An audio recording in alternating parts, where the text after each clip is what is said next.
Բարև ձեզ։ Կներեք, վերաբար տեսնում ենք դատանի բակում Սամվել Կարապետյանի գործով դատական նիստերի ժամանակ այսօր ինչ սպասելիքներ ունեք։ Սպասելիքներ չգիտեմ, տենանք։ Փոխվի տնային կալանք խափանման միջոցով։ Չգիտեմ, չեմ կարող ասեմ, բայց հույսով ենք։ Արդարադատությունից դրական են սպասելիքները։ Կա արդարադատություն։ Հույս ունենք, ուրիշ բան չեմ կարող ավելացնել։ Ձեր ներկայությունը ինչի մասին է խոսում, աջակցում եք։ Ես աջակցում եմ այո Սամվել Կարապետյանին։ Ինչու եք հենց իրեն աջակցում։ Որովհետև ճանաչում եմ իրան անձամբ ու գիտեմ, որ շատ լավ մարդ է ինքը։ Մեծատարով մարդ է։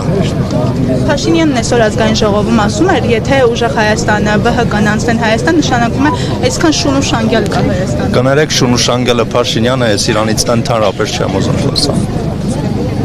Իր արած գործերից ես հիասթափված եմ։ Հաջողություն։